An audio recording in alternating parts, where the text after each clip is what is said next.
সংস্কারকে পাশ কাটিয়ে বিএনপি জামাত শোডাউনে নির্বাচন করতে চায় বলে মন্তব্য করেছেন এনসিপির সদস্য সচিব আক্তার হোসেন। রাজধানী পরিবাগে শহীদ আবু সাইদ কনভেনশন সেন্টারে জাতীয় যুব শক্তির প্রতিনিধি সম্মেলনে এ কথা বলেন তিনি। এদিকে এনসিপির মুখ্য সমন্বয়ক নাসিরউদ্দিন পাটোয়ারি বলেন, আগামী নির্বাচনে জনগণ তাদেরকে লাল কার্ড দেখাবে। মিজান শাহজাহানের রিপোর্ট। জাতীয় যুবশক্তির প্রতিনিধি সম্মেলনে চলমান রাজনৈতিক পরিস্থিতি নিয়ে কথা বলেন এনসিপির কেন্দ্রীয় নেতারা। দলের মুখ্য সমন্বয়ক নাসিরউদ্দিন পাটোয়ারি বলেন, 2001 থেকে 2006 দেশে দুর্নীতির মাস্টারমাইন্ড ছিল বিএনপি। তাদের জন্যই জাতীয় সরকার হয়নি। 4 দলীয় জোট সরকারের শরিক হিসাবে বিএনপির দুর্নীতির দায় এড়াতে পারে না জামাতও।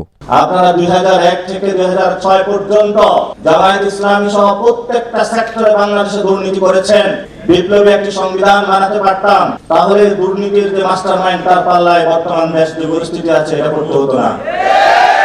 ভয়টা বাংলাদেশ থেকে দেখায় না, লন্ডন থেকে দেখায়।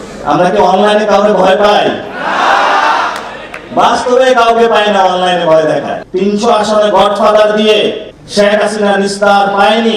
আপনি কিভাবে পাবেন? কোন জায়গায় আপনি স্বপ্ন দেখতে পাচ্ছেন? সেই স্বপ্নটা আমরা একটু বুঝতে চাই। প্রধান অতিথির বক্তব্যে দলের সদস্য সচিব আক্তার হোসেন বলেন, নতুন বাংলাদেশ গড়ার বদলে ক্ষমতা দখলের রাজনীতি করছে বিএনপি জামাত। একদল বলছে যে আমরা আগে ক্ষমতা পরিচালনা করেছি, অভিজ্ঞতা আছে। আর একদল বলছে যে আমরা কখনোই ক্ষমতায় আসি নাই, আমরা নতুন কিছু দিতে চাই, যদিও তারা মন্ত্রিত্ব শেয়ার করেছে। তো যারা ক্ষমতায় ছিলেন বলে নানাবিধভাবে আবার ক্ষমতা প্রাপ্ত হবেন এই আশাবাদ মানুষের কাছে ব্যক্ত করছেন, দেশ পরিচালনা করেছেন, সেই অভিজ্ঞতার কথা বলছেন। বাংলাদেশের মানুষ কিন্তু সেই অভিজ্ঞতাগুলো ভুলে যায় নাই।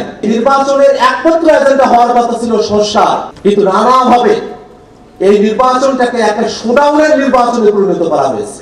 বক্তারা বলেন, আওয়ামী লীগের দেখানো পথেই হাঁটছে বড় রাজনৈতিক দলগুলো। সংস্কারের বিরুদ্ধে অবস্থানকারী এসব দলের বিদায়ী সুর শোনা যাচ্ছে।